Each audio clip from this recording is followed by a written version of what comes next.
got kind of a little something special in my mind, and I just really want to go over. Really, it was a theory that was brought about in the late '50s.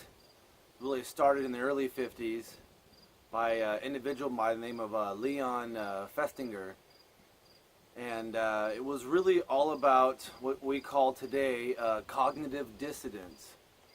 He wrote a book on the theory of cognitive dissonance. He did a bunch of studies on how people interpret the world around them with the information that they have learned thus far in life. And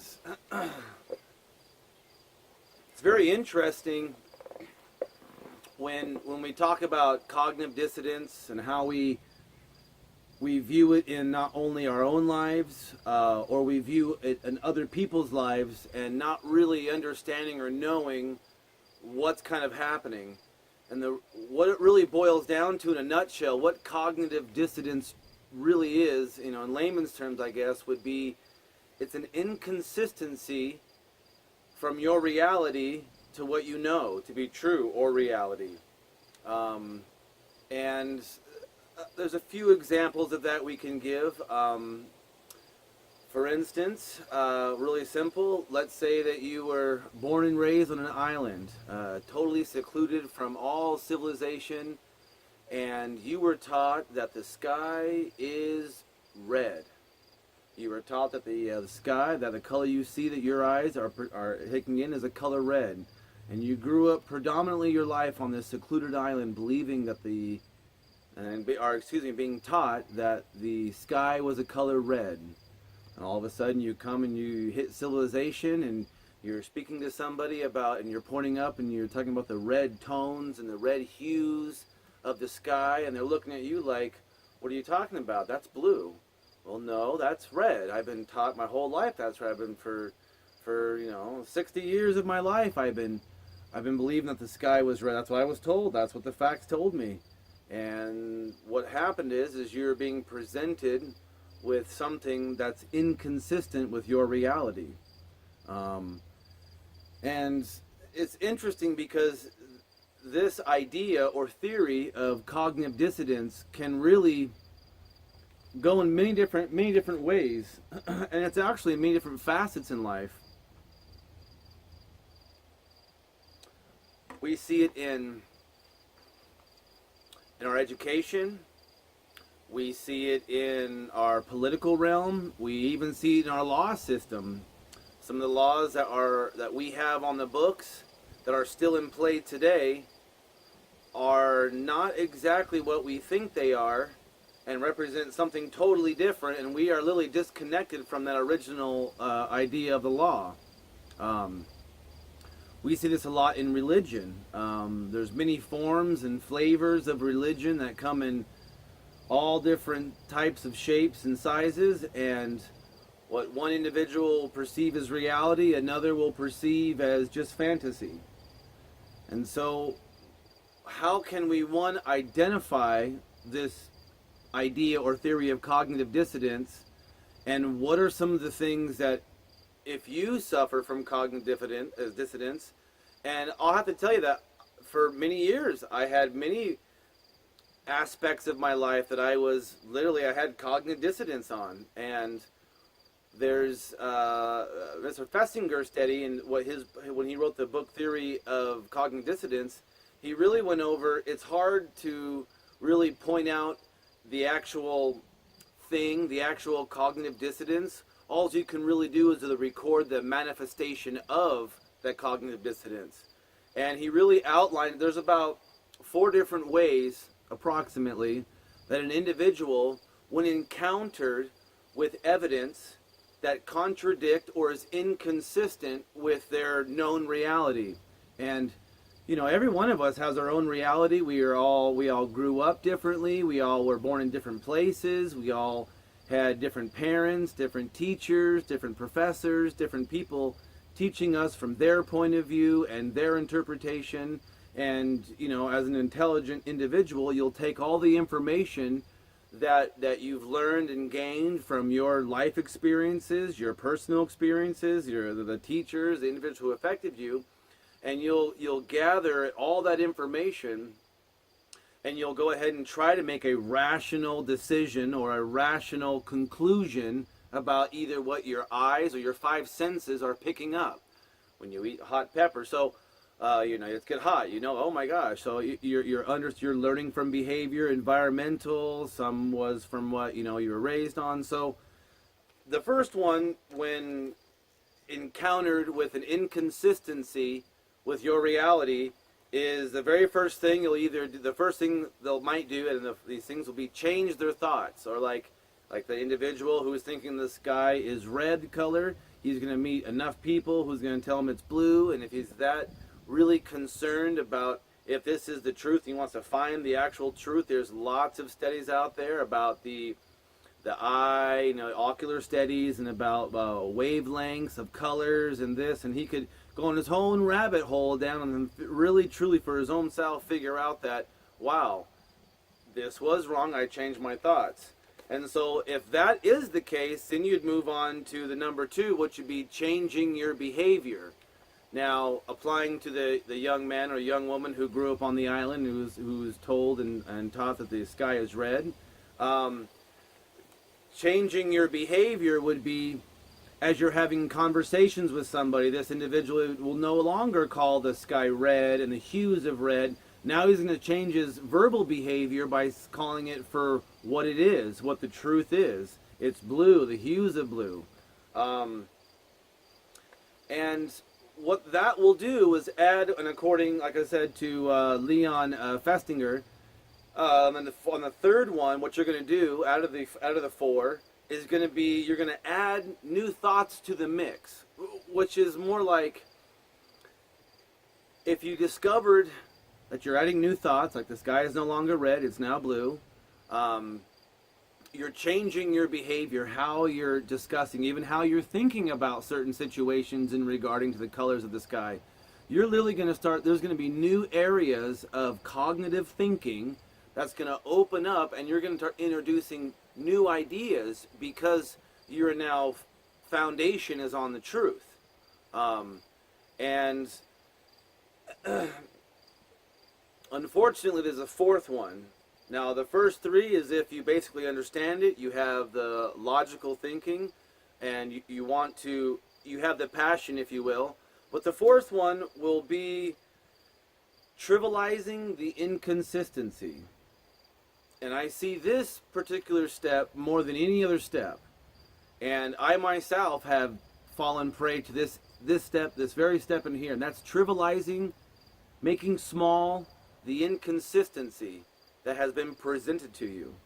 And we can really think about the individual who was raised on the island, hypothetically, and who was taught their whole life the sky is red, and they went through these different changes of, oh my gosh, I've discovered this is that, they've changed their behavior, they've started to introduce new mixes, so if all that doesn't stick, they don't want to do it, it's the 4th one, they'll trivialize it. They're like, what's the difference?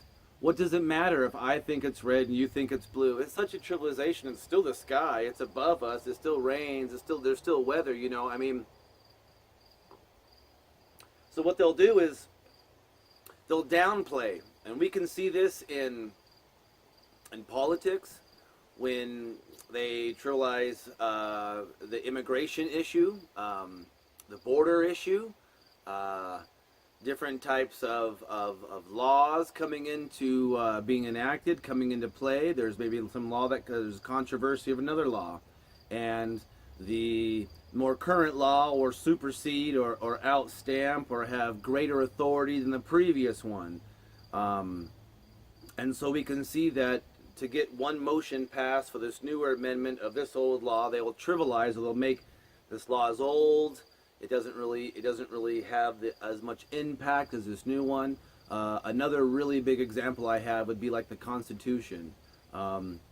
You'll hear individuals state the fact that it was written hundreds of years ago. The context, a lot of literary or contextual scholars will tell you there's a few things.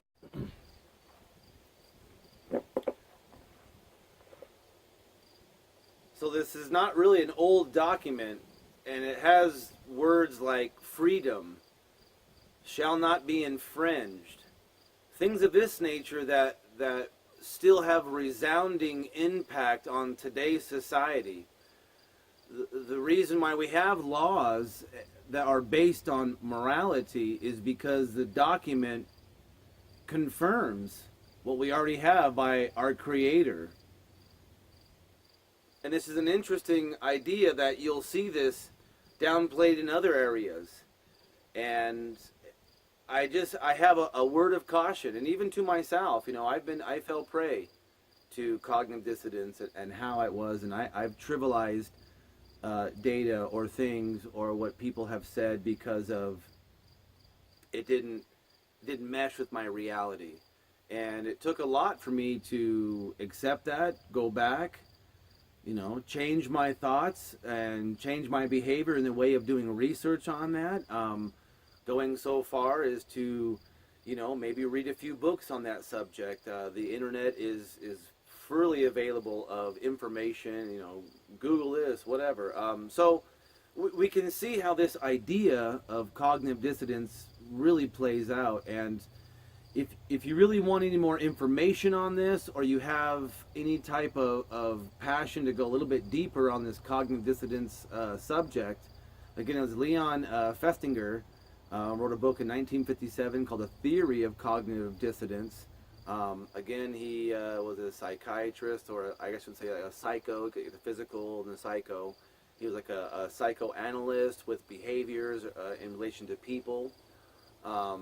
And a lot of psychiatrists and therapists do understand this idea, this theory, because it's something you can really point to. Again, when we talked, we can't really point to this particular thing. You can only see how it metastasizes, or how the effects of what this is happening.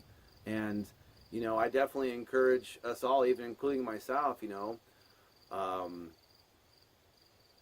it's you go back to the scriptures, because for me that's what my foundation of truth is. And in Hosea chapter 4 verse 4, it starts off saying that my people are destroyed for their lack of knowledge, and it's referring to God's word. And when you have a foundation that's built out of stone, it's a rock, a solid foundation to stand on. When you have the storms and the over-raging power of lies and evil coming at you and trying to counterfeit what you know to be truth, or trying to throw out these inconsistencies, and some of them may be true, some of them may be a lie, but that's what you have to stand on, rather than having a foundation that you're standing on that is not firm on the truth of empirical data, of vested sources, of getting all this information together and logically looking at it. It's built more on a wishy-washy idea of something that you read somewhere or you heard someone say, and it was said really well, and you took it well, great, you move on, it's how it is, and you're just moving on. It's very tumultuous to have a world view of the things around you, always living with these inconsistencies that you're trivializing. And that puts a lot of physical havoc on your body, when your body's not really in tune to what your eyes are seeing, your ears are hearing, your mouth is tasting, your nose is smelling, and what your understanding of what's happening in your reality is not meshing with either the facts are being told to you or the lies that are being told to you. So I always say, stand on the firm foundation of God's word. And for those of you who think that, the God's word, the New Testament, Old Testament, it contradicts one another, well, where you think it contradicts it, steady it. Steady it again. And then study it a third time, and then find other sources. It's like most of the Bible was written when they had other people creating or writing down history. The Romans, the Phoenicians, the Greeks, we have their history.